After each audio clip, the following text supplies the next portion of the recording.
বস, মানুষ কেন আপনাকে ভ্যালু দিচ্ছে না এবং কেন আপনাকে অবহেলা করে, এবং যাদেরকে মানুষ ভ্যালু দিচ্ছে এবং সম্মান করতেছে তাদের ভিতরে কি এমন জিনিস আছে যেটা আপনার মধ্যে নেই, সেই নিরিখেই আজকে আপনাদের সাথে আমি 13টি পয়েন্ট নিয়ে আজকে আলোচনা করব।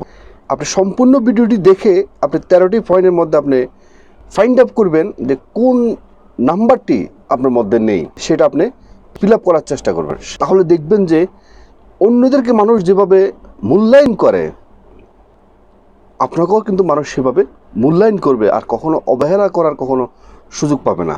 1 নাম্বার, মানুষকে অ্যাভেলেবেল গুরুত্ব দেওয়া বন্ধ করে দিন। কারণ হলো মানুষ যে জিনিসটা অ্যাভেলেবেল পায়, সহজে পায়, সেটার গুরুত্ব মানুষের কাছে কখনো থাকে না। আপনি যেভাবে যে কোনো একটা মানুষ আপনাকে একটা SMS করলো বা একটা কল দিল, আপনি সাথে সাথে সেই কল রিসিভ করলেন বা SMS-এর জবাব দিলেন, এবং আপনাকে কল করলো কোথাও যাওয়ার জন্য, আপনি সাথে সাথে সেখানে চলে গেলেন এবং অতিরিক্ত মানুষকে মূল্যায়ন করলেন, অতিরিক্ত মানুষকে ভ্যালু দিলেন। এই জিনিসটা থেকে আপনাকে বেরিয়ে আসতে হবে। মানুষের পিছনে যত বেশি গুড়গুড় করবেন, মানুষকে যত বেশি গুরুত্ব দিতে যাবেন, তত বেশি মানুষ আপনাকে হ্যাংলা মনে করবে, আপনাকে গুরুত্ব দিবে না। তাহলে দেখবেন যে আপনার গুরুত্বটা সেখান থেকে বেরিয়ে আসবে। 2 নাম্বার, নিজের ডোল নিজে কখনো পিটবেন না।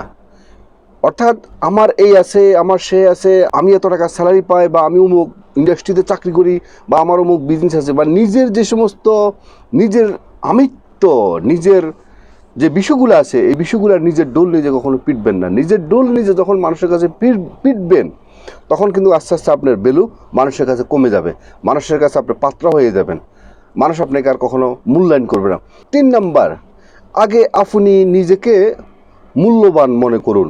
আপনি নিজেকে যদি মূল্যবান না মনে করেন, নিজের প্রতি নিজের যদি আত্মবিশ্বাস যদি না থাকে, তাহলে বস আপনাকে মানুষ কিভাবে মূল্যায়ন করবে?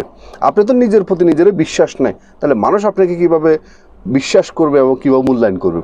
সে ধরেন আপনি গ্রামের মধ্যে বা যেখানে আপনি একটা মিটিংয়ে গেছেন বা একটা মিছিলে গেছেন, আপনি একটা মিটিংয়ে গেছেন, যাওয়ার পরে আপনি সবার পিছনে বসে অন্যর সাথে গল্প গুজব করতেছেন, মিটিংয়ে কী হলো না হলো আপনি কিছু শুনলেন না, পরবর্তীতে আপনি বাসা চলে আসলেন। তা আপনি সেখান থেকে কী শিখলেন? কিছু শিখতে পারলেন না। কিন্তু হয়তো দেখা যাচ্ছে আপনি পিছনে বসে গল্প করতেছেন অন্যর সাথে, আর সামনে হয়তো অনেকগুলো চেয়ার টেবিল অনেক সময় খালি আছে, কিন্তু আপনি সেখানে বসলেন না। কিন্তু আপনার উচিত হবে, যেহেতু আপনি কষ্ট করে আপনি মিটিংয়ে গেছেন, আপনি মূল্যবান সময় দিয়ে, তাহলে আপনার উচিত হবে আপনি সামনের কাতারে বসে আপনি যে বিষয়ে যে অনুষ্ঠানে আপনি গেছেন, সেই অনুষ্ঠানের সম্পূর্ণভাবে আপনি শুনবেন, সেখানে আপনার প্রয়োজন অনুযায়ী আপনি সেখানে প্রশ্ন করবেন। যখন আপনার প্রশ্ন করবেন বা জানতে চাইবেন বা জানবেন, হ্যাঁ, তখন দেখা যাচ্ছে আপনার দিকে মানুষের একটা দৃষ্টি আকর্ষণ হবে, তখন মানুষ আস্তে আস্তে আপনাকে ভ্যালু দেওয়া শুরু করবে। এরকম আরও অনেক বিষয় আছে, সেটা অফিসিয়াল বিষয় হতে পারে, রাজনৈতিক বিষয় হতে পারে, বা পারিবারিক কোনো অনুষ্ঠানের বিষয় হতে পারে। মানে এই বিষয়গুলো খুব ছোটো ছোটো বিষয়গুলো খুব লক্ষ্য করবেন, সবসময় সামনের কাতারে থাকার জন্য সবসময় চেষ্টা করবেন, তাহলে আপনার ভ্যালু বাড়বে। 4 নাম্বার, নিজের ভুলের জন্য সরি বলা বা দুঃখিত বলা, এটা কখনো ছোট হওয়ার বিষয় নয়। জ্ঞানী লোকেরা বলছে, যে ব্যক্তি ভুল স্বীকার করে, সে কিন্তু অনেক দামি মানুষ এবং সে অনেক উত্তম মানুষ। দেখা যাচ্ছে আপনি যদি মনে করেন যে আপনার একটা ভুল হয়ে গেছে, আপনি আবার সরি বললে আপনি সেখানে ছোট হয়ে যাবেন, বিষয়টা কিন্তু এরকম নয়। বরঞ্চ যদি আপনার ভুলের জন্য যদি আপনি সরি বলেন বা এটাকে স্বীকার করেন যে এটা আপনি ভুল করছেন, তাহলে সেখানে আপনার প্রতি সবাই একটা দৃষ্টি আকর্ষণ করবে এবং সবাই মনে করবে যে আপনার সৎ ব্যক্তি এবং আপনার ভালো একজন মানুষ। তখন আপনাকে সবাই রেসপেক্ট করা, সম্মান করা মানুষ শুরু করবে। 5 নাম্বার, মানুষকে না বলতে শিখুন। সেটা কোনটা? যেটা আপনার কাছে মনে হচ্ছে, মানে অন্যায় আবদার, সেটাকে আপনি স্ট্রেট না করে দিবেন। যেটা আপনার সঠিক লিগেল, সেটাকে আপনি হ্যাঁ বলবেন। অর্থাৎ আপনার সমস্ত কথা যদি আপনি হ্যাঁ বলি ফেলান, তাহলে আপনার ভ্যালু আস্তে আস্তে কমে যাবে। যখন আপনি না করবেন, সেটা আপনি কখনো সম্পর্কের সাথে কখনো মিল করবেন না, যেটা আমার সন্তানে বলছে, বা এটা আমার স্টুডেন্ট বলছে, বা এটা আমার কলিগ বলছে, বা এটা আমার বন্ধু মহলে বলছে, বা আমার সামাজিক লোকে বলছে। হ্যাঁ, এরকম কোনো পার্থক্যতা করবেন না।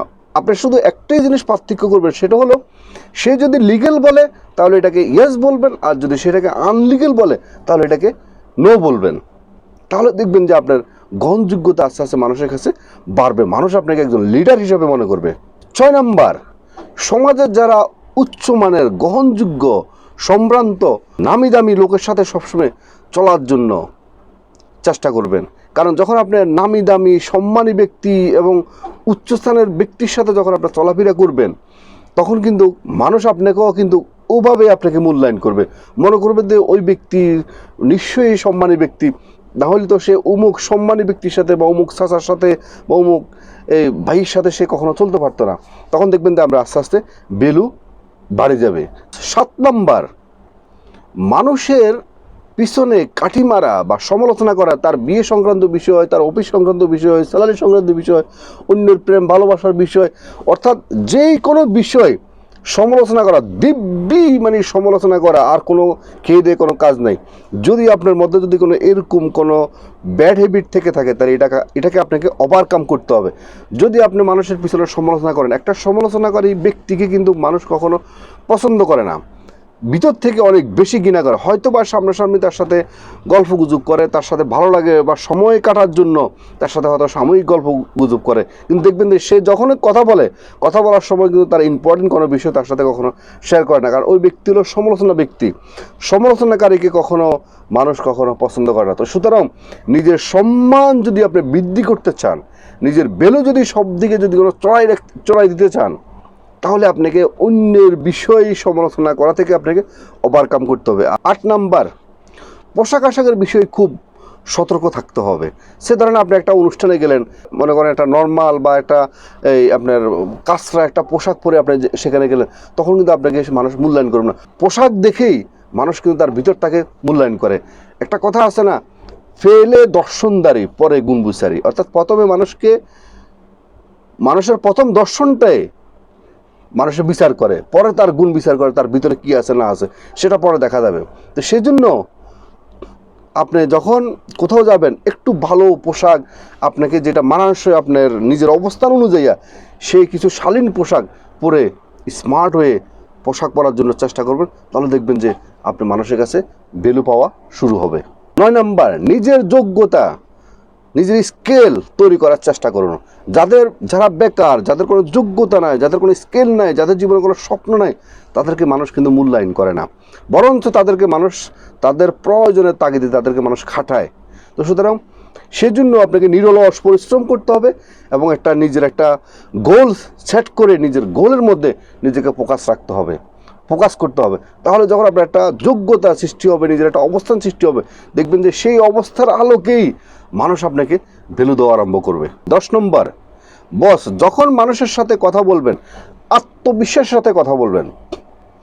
আর একটা আত্মবিশ্বাসওয়ালা মানুষকে কিন্তু মানুষ অত্যন্ত বেশি পছন্দ করে। আপনি যখন যে কোনো কথা বলবেন, যে কোনো কাজ করবেন, 100% আত্মবিশ্বাস রেখে কাজটা করবেন। যদি আপনি মিন করে কথা বলেন বা একটু আপনার কাছে কনফিউজ মনে হইতেছে যে এই কাজটা করবো না এই মনে করে আপনি কাজটা করে ফেললেন বা করলেন না, দেখা যাচ্ছে সেখানে আপনার লস হওয়ার সম্ভাবনা বেশি।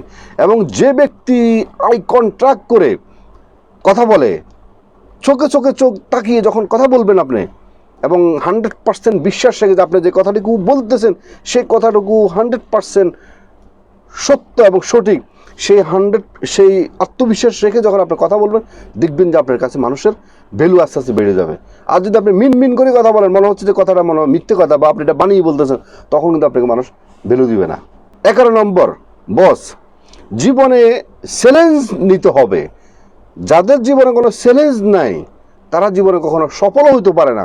আর অর্থাৎ আপনাকে একটা কমফোর্ট জোনের ভিতর থেকে আপনাকে বেরিয়ে আসতে হবে। জীবনে প্রত্যেকটা চাকরি বাকরির বিষয় বলেন, অফিসিয়াল বিষয় বলেন, বা আপনার ব্যবসা বাণিজ্য বিষয়, যে কোনো বিষয় জীবনে চ্যালেঞ্জ গ্রহণ করতে হবে। জীবনে চ্যালেঞ্জ গ্রহণ করা ছাড়া জীবনে কোনো কাজ কখনো সঠিকভাবে সম্পূর্ণ করা যায় না। তো সুতরাং যারা জীবনে চ্যালেঞ্জ গ্রহণ করে যাদেরকে নিজেকে পরিবর্তন করতে পারছে, তাদেরকে মানুষ অটোমেটিক ভ্যালু দিচ্ছে। তো আপনি যখন নিজেকে একটা চ্যালেঞ্জ গ্রহণ করে যখন আপনার নিজের একটা অবস্থান সৃষ্টি করবেন, তখন আপনাকেও মানুষ ভ্যালু দেওয়া শুরু করবে। 12 নম্বর, অন্যকে যাহা পরামর্শ দিবেন, যাহা বলবেন, যাহা করবেন জীবনে, ওই বিষয়গুলা নিজের মধ্যেও সেই কাজগুলো করার জন্য চেষ্টা করবেন। আপনি মানুষকে বললেন যে মিথ্যা কথা বলো না, কিন্তু আপনি নিজেই মিথ্যা কথা বলেন, তাহলে তো মানুষ আপনাকে ফালতু মনে করবে। যে ওই লোকটা নিজে মিথ্যা কথা বলে, সে আমাকে জ্ঞান দিচ্ছে যে তুমি মিথ্যা কথা বলিও না। মানে এরকম যে কোনো বিষয়, মানে আপনার আপনি নিজে নামাজ পড়েন না, আপনি ধার্মিক কোনো কাজ করেন না, কিন্তু আপনি অন্যজনকে বললেন যে তুমি ধার্মিক কাজ করো, তুমি নামাজ পড়ো, তুমি কোরআন শরীফ পড়ো, তুমি গীতা পড়ো, তুমি বাইবেল পড়ো, মানে আপনি ধার্মিক বিষয় অন্যকে পরামর্শ দিলেন, তখন কিন্তু সে আপনাকে পিছে আপনাকে সমালোচনা করবে, আপনাকে ধিক্কার জানাবে, আপনাকে ছোট মনে করবে। সুতরাং আপনি যা করবেন তাহা আপনি অন্যকে পরামর্শ দেবেন, তখন দেখবেন আস্তে আস্তে আপনার ভ্যালু বাড়বে, তখন মানুষ আপনাকে মনে করবে যে আপনি একজন সঠিক লোক। 13 নম্বর এবং সর্বশেষ, মানুষকে জীবনে কখনো কথা দিয়ে কখনো কথা অবহেলা করবেন না। মানুষকে যখন কথা দিবেন সম্পূর্ণভাবে আগ পিছ ভেবে চিনতে কথা দিবেন, এবং ওই কথাটাকে রক্ষা 100% করবেন, তাহলে দেখবেন যে মানুষ আপনাকে ভ্যালু দেওয়া আরম্ভ করবে। আজকের মতো ভিডিওটি এখানে শেষ করলাম। ভিডিওটি যদি আপনাদের ভালো লেগে থাকে তাহলে অবশ্যই এটা লাইক করবেন, এটা কমেন্ট করবেন, এবং আপনাদের বন্ধু মহলের কাছে ভিডিওটি শেয়ার করে দিবেন। এবং যারা নতুন, অবশ্যই মিয়াজি ফিলোসফি চ্যানেলকে সাবস্ক্রাইব করে অল নোটিফিকেশন অন করে রাখবেন এই ধরনের নতুন নতুন ভিডিও পেতে। এবং যারা আগে সাবস্ক্রাইব করছেন আপনাদেরকে অসংখ্য ধন্যবাদ।